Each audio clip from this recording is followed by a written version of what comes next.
추석 명절을 보내는 중인데 명절 이 절기를 보내시면서 맛있는 음식을 많이 드시고 가족들과 즐거운 시간을 보내다 오셨는지 모르겠습니다. 저번 사역하던 제가 고등부를 맡고 있던 저번 교회에서의 일입니다. 수련회 시간에 강사 목사님을 모시고 고등부 수련회 저녁 집회 말씀을 듣고 나서 저희가 밤중에 아이들에게 이번 여름 수련회가 어땠는지 이렇게 소감을 나누는 그런 시간을 가졌습니다. 그랬더니 고등부 한 회장 아이가 자신이 수련회 가운데 가장 은혜가 되었던 말씀 시간 가운데 강사 목사님의 그 말씀이 있었다는 것입니다. 그래서 저는 속으로 내심 기대했습니다. 이 아이가 드디어 성령을 받고 은혜를 받고 우리 삶을 이끄시는 그 하나님의 은혜를 말씀 가운데 깨달았구나. 그래 그게 바로 어떤 말씀이니? 제가 이렇게 물어보았지만 저는 그 아이의 대답을 듣고 실망하고 말았습니다. 그 아이가 가장 은혜되었던 말은 무엇이냐 하면 수련회 때는 잘 먹어야 은혜를 받는다는 그 강사 목사님이 그냥 지나가면서 하신 그 말씀에 그 아이는 은혜를 받았던 것입니다. 그 아이는 먹는 것을 좋아해서 이제 그 동네 맛집을 다 깨고 선생님들에게 자꾸 밥을 사달라고 하는 그런 아이였습니다. 수련회 강사 목사님이 수련회 중에 이렇게 말씀하셨습니다. 수련회 때 받는 그 은혜는 먹는 것에서 시작한다. 그리고 이제 저를 가르쳐서 말씀하셨습니다. 고등부를 담당하시는 진성찬 전도사님은 마른 걸 보니까 아직 그 먹는 은혜, 먹는 즐거움을 모르는 것 같아 라고 말씀하셨습니다. 그러면서 자기처럼 밤마다 아이들 찾아다니면서 신방하면서 컵라면을 밤마다 한 2개씩 먹어야 이렇게 80kg를 넘는 체중을 유지하면서 그런 먹는 은혜를 이제 알게 될 텐데 저는 아직 너무 많이 말라서 그 은혜를 모른다는 것입니다. 하지만 저는 마음속으로 생각했습니다. 저는 소화력이 약하기 때문에 조금만 과식을 하거나 야식을 먹거나 하면 3박 4일 알아 눕습니다. 그래서 이제 굶어야 합니다.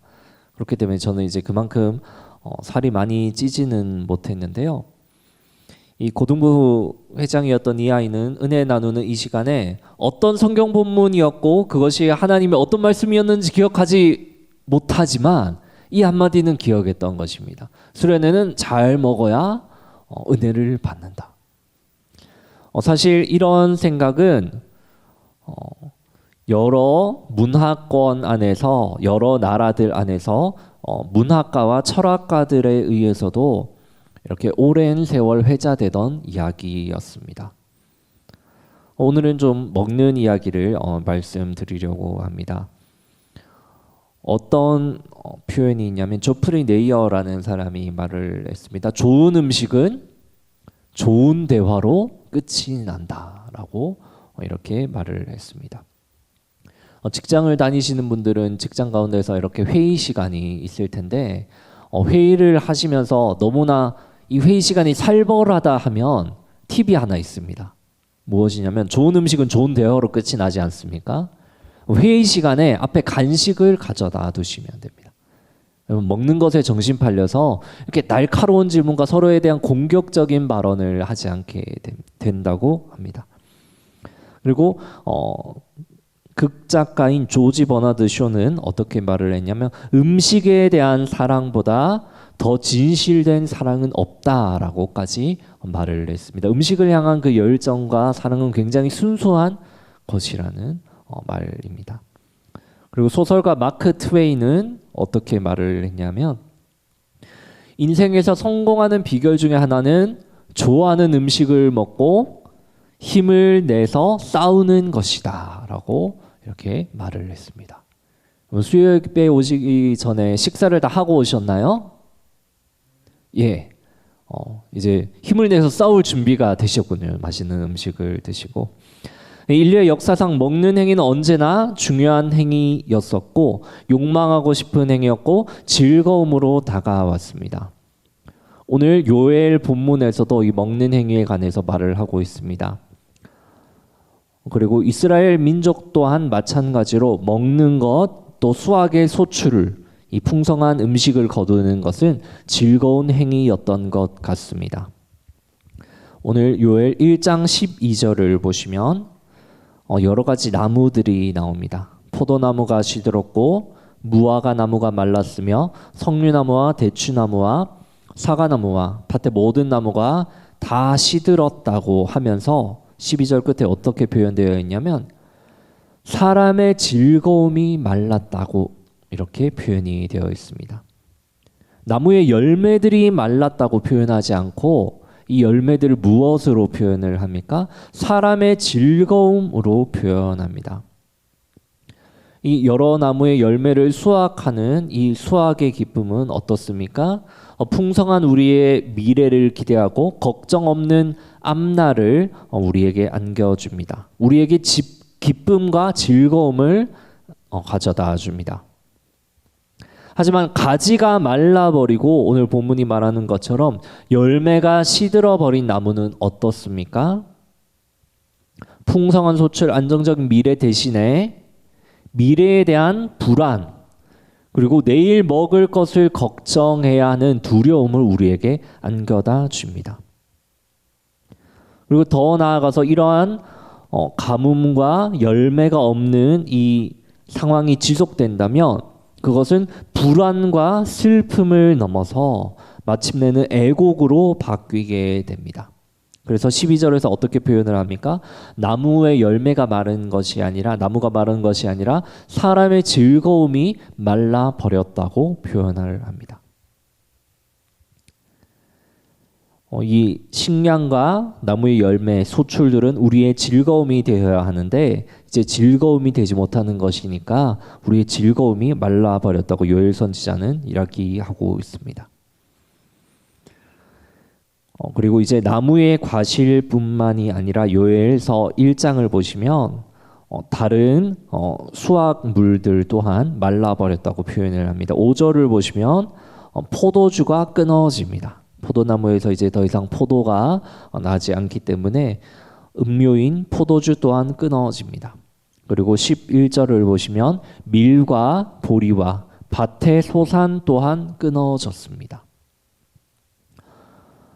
사람이 먹는 이 식량들뿐만 끊어진 것이 아니라 18절을 보시면 이 양식으로 인해서 다른 존재들 또한 고통을 받습니다.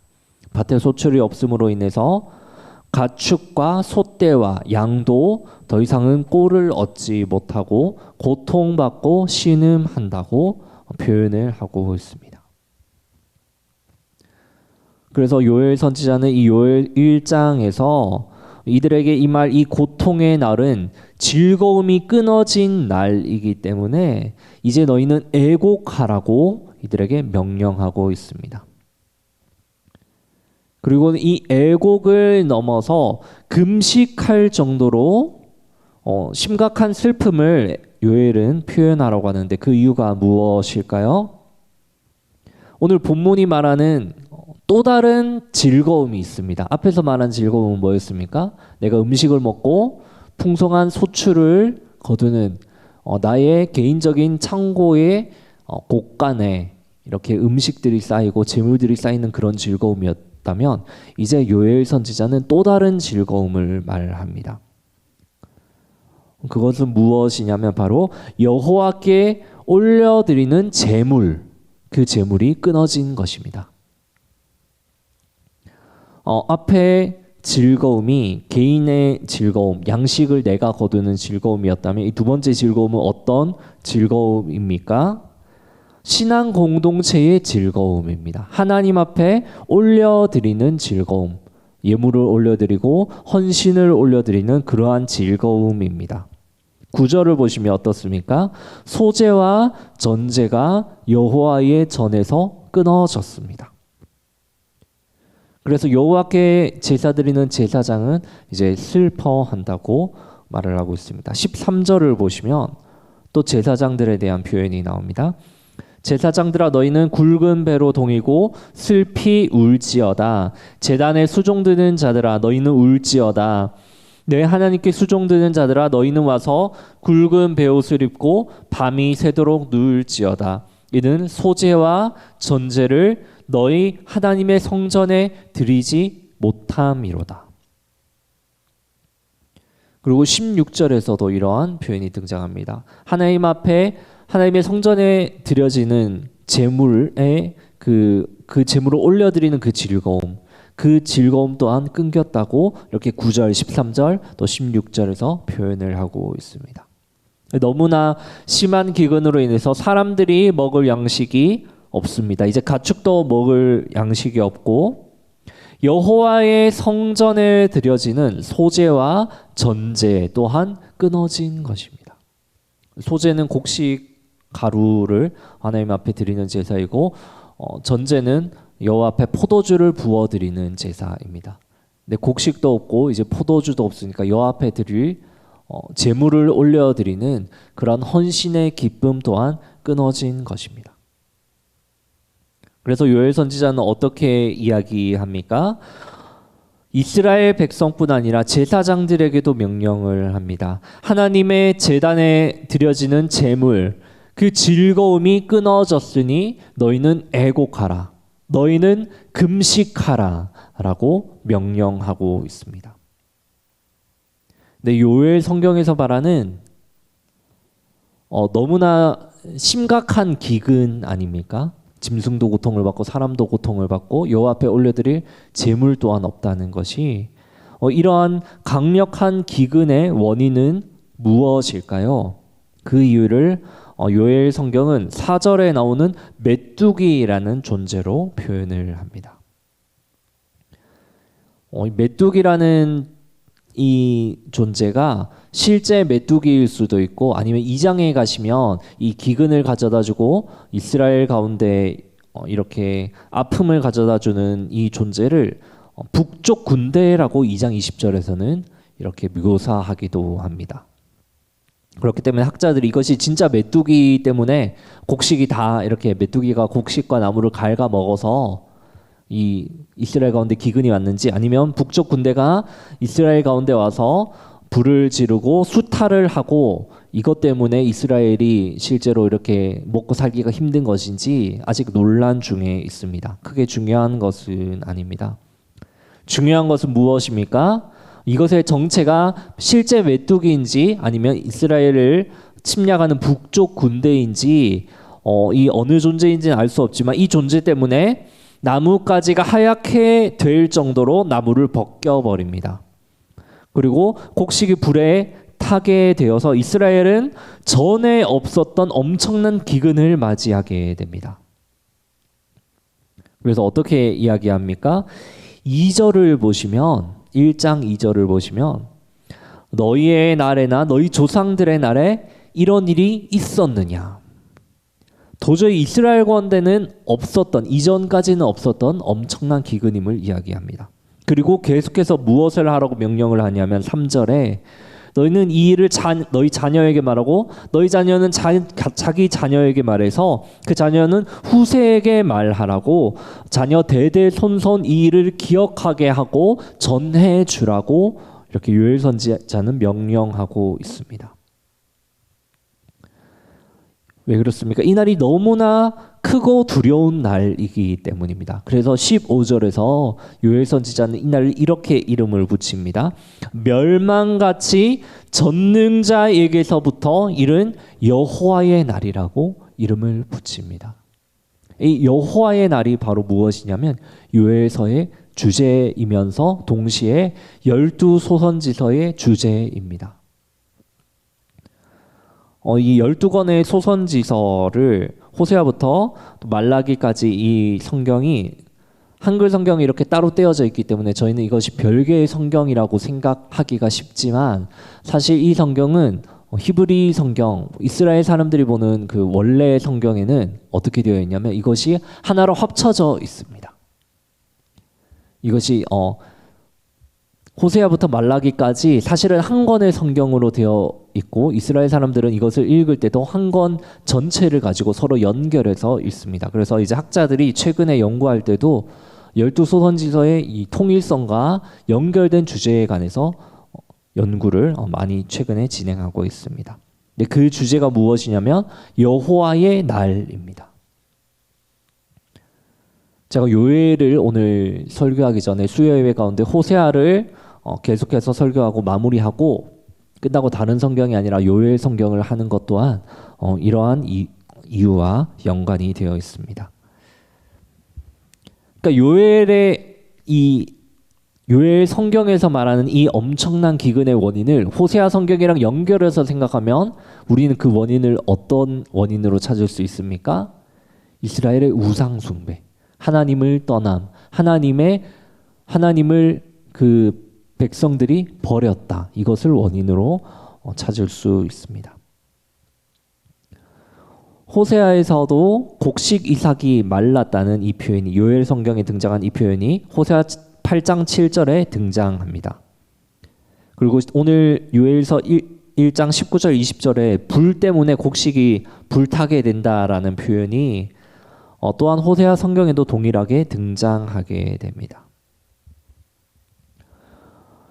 오늘 요엘 성경이 말하는 이 엄청난 기근, 음식과 곡식이 주는 즐거움이 끊어졌다는 오늘 본문이 우리에게 주는 교훈은 그렇다면 무엇일까요? 제가 오늘 본문에서 우리에게 끊어진 즐거움, 설교의 제목이 끊어진 즐거움입니다. 우리에게 끊어진 즐거움이 두 가지 차원이 있다고 했습니다.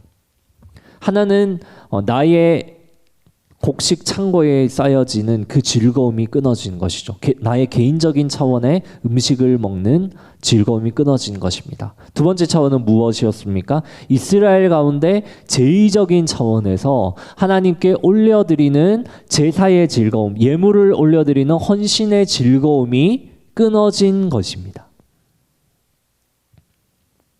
근데 우리는 이 두 가지 차원 중에 어느 차원에 좀 더 관심이 있을까요? 여러분, 우리의 개인적 차원에서 고통을 당했을 때 신앙인이라면 너무나 큰 고통을 당하면 어떻게 됩니까?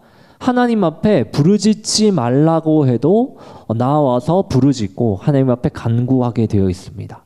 아니, 신앙인뿐만이 아니라 하나님을 알지 못하는 불신자라도 너무나 큰 고통과 충격을 삶에서 당하게 되면 어떻습니까? 신이라는 존재를 찾을 수밖에 없도록 인간은 디자인되어 있습니다. 그러니까 삼락교회를 다니시는 우리 삼락 가족들은 어떻습니까? 내가 하나님 앞에 또 나의 개인적인 고난을 당했을 때는 하나님 앞에 부르짖고 하나님 앞에 간구하게 되어 있습니다. 하지만 다른 차원의 즐거움을 한번 생각해 봅시다. 요엘이 말한 두 번째 슬픔, 두 번째 끊어진 즐거움은 어떤 것입니까? 공동체 가운데 끊어진 즐거움입니다. 여호와의 성전에 제사가 끊어졌다는 그러한 비극. 우리는 이 부분에 관해서는 어떻습니까? 사실 첫 번째 슬픔인 나의 개인적인 어려움만큼은 그렇게 많이 부르짖지는 않습니다.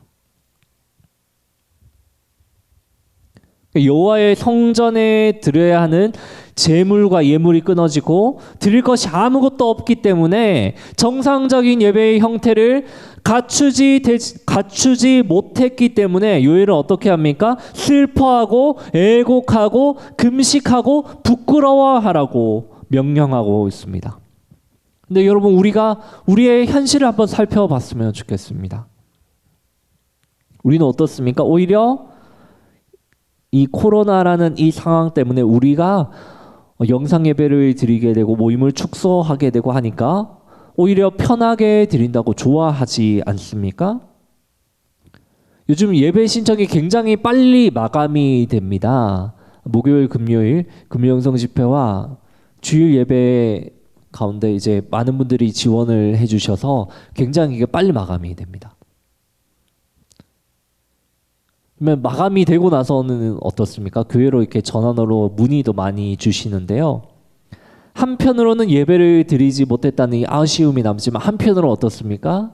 한편으로는 이번 주는 그냥 영상으로 예배를 드리면 되겠다 하고 마음 저 깊은 곳에서 편안함의 목소리, 죄악의 그 유혹의 목소리 가운데 그것이 올라오는 것이 바로 그 죄악된 인간인 우리의 모습입니다. 무엇 때문에 이 땅의 예배가 끊어졌을까? 무엇 때문에 소재와 전제의 제물이 끊어졌을까? 우리 삼락교회는 예배를 중시하는 교회인데 코로나로 인해서 오후 예배가 지금 계속 못 드리고 단절되어 있는 상황인데 2년 가까이 단절이 되어 가는데 이것으로 인해서 우리 가운데 애곡하는 사람은 몇이나 있을까요? 요엘 선지자는 정상적인 예배를 하나님 앞에 드리지 못하고 여호와 앞에 올려드리는 이 제물이 끊어진 것으로 인해서 애곡하고 슬퍼하라고 오히려 우리에게 명령을 합니다. 하지만 우리는 편안함 때문에 애곡하고 슬퍼하기는커녕 우리의 편안함의 목소리 가운데 우리는 그것 가운데 그 편안함 가운데 젖어들고 있지는 않습니까? 사실 이 요엘이 말하는 여호와의 날이 가까운 것은 아닌가? 우리는 우리 현실을 보면서 살펴보아야 합니다. 코로나 이전에 이런 기근이 우리나라 가운데 있었습니까, 여러분? 없었다면 우리는 사실 여호와의 날이 멀지 않은 것은 아닌지, 주님 다시 오실 날이 가까운 것은 아닌지 우리는 계속해서 기억하고 우리 자신을 살펴야 하는 것이 아닐까요? 요엘이 말하는 것처럼 여호와의 날이 가까운 것은 아닌가? 하나님 여호와의 심판이 이제 멀지 않은 것은 아닙니까? 난 어찌하면 좋습니까? 여호와 앞에 올려드리지 못하는 우리의 재물, 우리의 시간들, 우리의 헌신을 온전히 드리지 못함으로 인해서 우리는 슬퍼해야 하는 것이 아닐까요?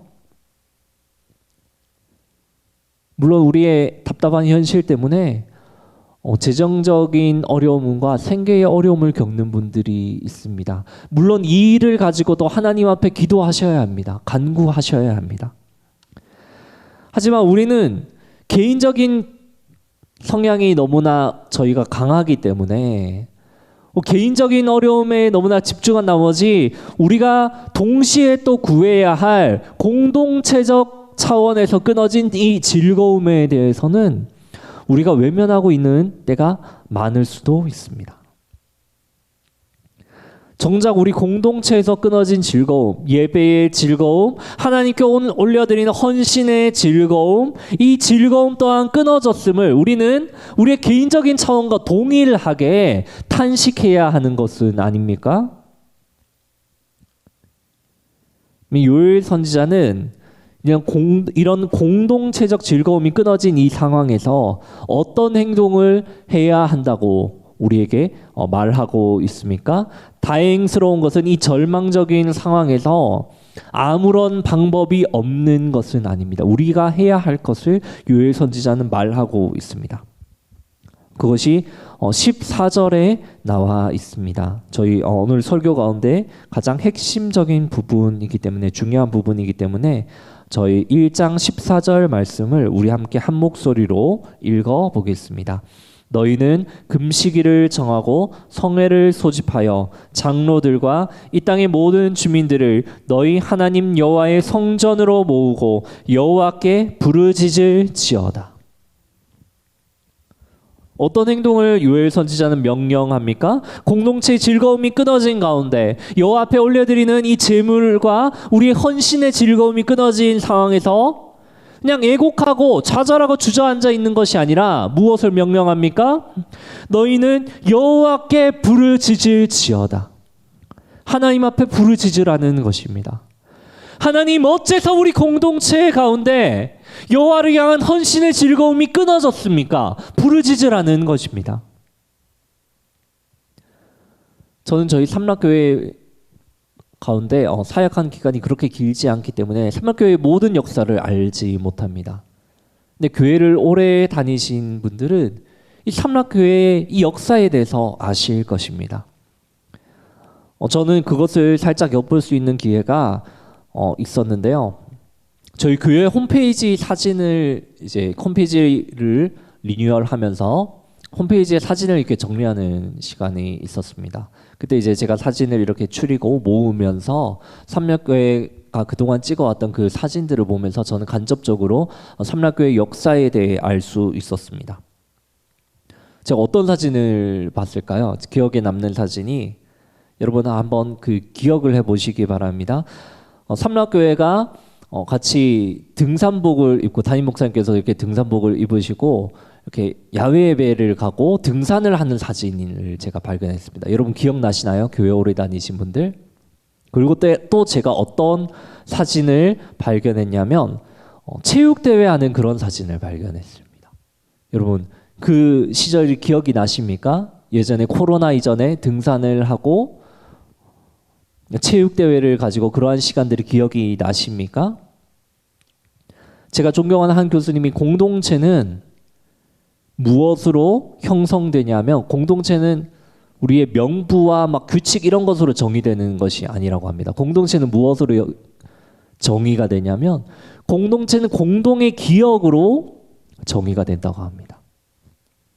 여러분 우리 삼락교회라는 이 공동체는 또 어떤 공동의 기억이 있습니까? 기억해 보십시오. 여름 수련회를 갔던 그 시절을 기억해 보십시오. 저희가 이 지역 가운데서 전도지를 들고 노방전도를 나가던 그 시절을 또 기억해 보십시오. 또 어떻습니까? 여기 교회 주차장 앞에서 여러분 저희가 어떤 걸 했습니까? 여전도에 바자회를 하면서 천막을 쳐놓고 음식을 굽고 하던 그때를 기억해 보십시오. 그리고 성탄절이 되면 어려운 기간을 찾아가서 하나님의 사랑을 나누고 찬양을 불러주고 하던 그때를 기억해 보십시오. 여러분 그 공동의 기억들을 한번 다시금 떠올려 보시기 바랍니다. 그 시간들, 우리가 하나님 앞에 헌신했던 그 시간들을 기억해 볼 때 그 시절은 기억을 떠올려 보면 힘들었습니까? 힘들지만 재밌었습니까? 힘들기만 했습니까? 아니요. 힘들지만 재밌었습니다. 힘들기만 했다는 분은 이 가운데서 하나님의 은혜를 찾지 못했기 때문에 힘들기만 한 것입니다. 힘들었는데 재밌는 분들은 무엇이었냐면, 물론 힘들죠. 힘든 거는 기본입니다. 하나님 앞에 우리의 시간을 드리고 열정을 드리고 헌신과 재물을 쏟는 이 일은 우리의 에너지를 소비하는 일이기 때문에 힘든 건 당연합니다. 그런데 힘들지만 즐거웠던 우리의 공동의 기억이 있는 것은 무엇입니까?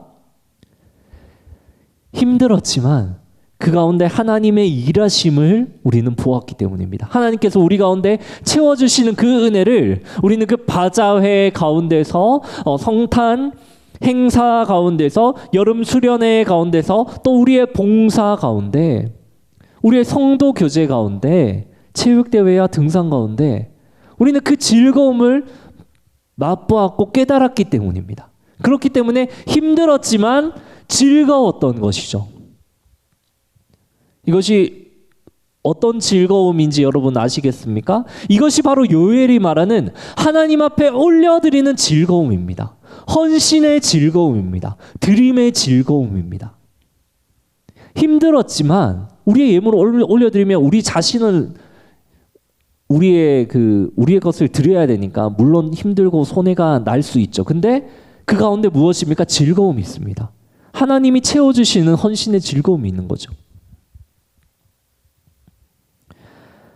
하나님의 사랑을 나누며 하나님의 은혜를 느끼고 하나님이 우리 가운데 채워주시는 그 부분을 맛보았기 때문에 헌신의 그 즐거움이 있었던 것입니다. 근데 지금 여러분 기억해 보십시오. 우리가 하나님 앞에 힘들지만 올려드렸던 그 헌신의 즐거움들, 이 코로나 상황에서 여러분 그것이 얼마나 남아 있을까요? 코로나 때문에 끊어져서 대부분의 교회 활동들은 아무것도 못하는 그런 상황이 되었습니다. 여러분 이 상황 가운데 우리는 어떻게 해야 할까요? 요엘 선지자는 무엇을 말합니까? 그냥 좌절하고 끊어진 즐거움 앞에서 그냥 주저앉아 있으라고 말을 합니까? 아닙니다. 애곡하면서 무엇을 하라고요? 하나님 앞에 부르짖어라. 너희의 끊어진 공동체의 헌신의 즐거움으로 인해서 하나님 앞에 부르짖고 하나님 앞에 구하라는 것입니다. 여러분 우리가 이 코로나 시기 가운데 힘써야 할 것이 무엇입니까? 좌절되는 상황이고 힘이 빠지는 상황입니다. 하지만 그 상황 가운데 우리가 정말 해야 할 것은 하나님 앞에 부르짖는 기도입니다. 하나님 앞에 간구하는 그 기도를 하나님 앞에 올려드려야 합니다. 하나님, 우리 삼락교회는 왜 그때의 즐거움이 지금 끊어져 있습니까? 하나님 앞에 영광을 올렸던 그 즐거운 우리의 헌신이 지금은 왜 끊어졌습니까? 하나님, 우리의 헌신의 즐거움이 끊어졌습니다. 주님, 우리의 이 슬픈 상황을 긍휼히 여겨주십시오. 속히 일하시고 바꾸어 주십시오. 이 상황 가운데 주님 도와주시고 우리의 예배, 우리의 현실, 우리의 다시금 주님 앞에 올려드리는 그 헌신의 즐거움을 우리 가운데 회복시켜 주십시오. 지금은 하나님 앞에 부르짖어 기도해야 할 때가 아닙니까? 그것이 바로 요엘 선지자가 말하는 것입니다. 코로나로 인한 이 현실의 어려움 때문에 우리의 즐거움이 끊어진 시기에 정작 우리에게 필요한 것은 우리의 개인적인 그 간구 또한 있지만 우리의 공동체적 차원 또한 우리가 함께 살펴보아야 하는 것이 아닐까요? 우리의 공동체적 차원에서 올려드리던 헌신의 즐거움, 하나님 앞에 올려드리는 그 즐거움은 주님, 이 즐거움은 어떻게 되었습니까? 하나님, 우리의 이 현실을, 동탄한 이 현실을 주님 긍휼히 여겨주십시오. 이렇게 주님 앞에 부르짖어야 하는 그 기도가 있어야 하는 것은 아닐까요? 오늘 말씀은 그렇게 길지 않습니다. 말씀을 이제 마무리하려고 하는데, 말씀을 맺기 전에 제가 좋아하는 찬양의 가사를 소개하고 오늘 설교를 마치려고 합니다. 나의 백성이라는 찬양인데, 이 찬양의 가사에 이런 내용이 있습니다. 나의 백성이 다 겸비하여 내게 기도하면, 나의 얼굴을 구하여서 그 악한 길에서 떠나면 하늘에서 듣고 죄를 사하며 그 땅을 고치리라. 그 땅을 고치리라. 무엇을 할 때요? 주님의 얼굴을 구하고 주님 앞에 구하며, 요엘 선지자의 표현으로는 부르짖으면.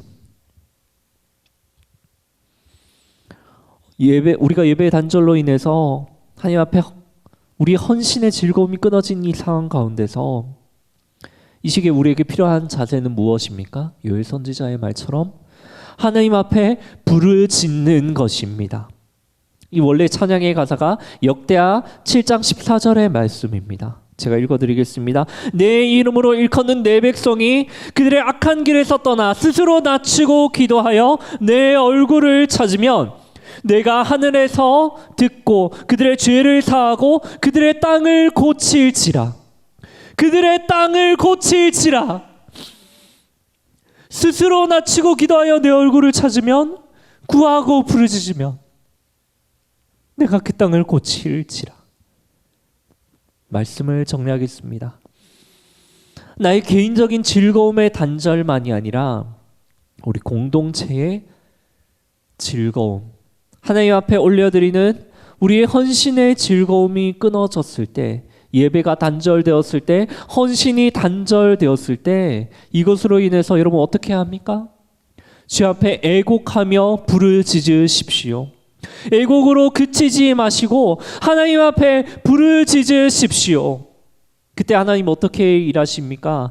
하나님께서 우리의 모든 상황을 고치시고 회복하신다고 하나님께서 우리에게 말씀하십니다. 어려운 현실입니다. 하지만 그 어려운 현실 앞에서 좌절하지 마시고 주 앞에 부르짖으시면서 간구하시면서 기도의 제단을 이 시기에 쌓아가시는 저와 우리 모든 삼락 가족 되시기를 축복합니다. 우리 함께 들은 말씀을 놓고 기도하며 주님 앞에 나아가겠습니다.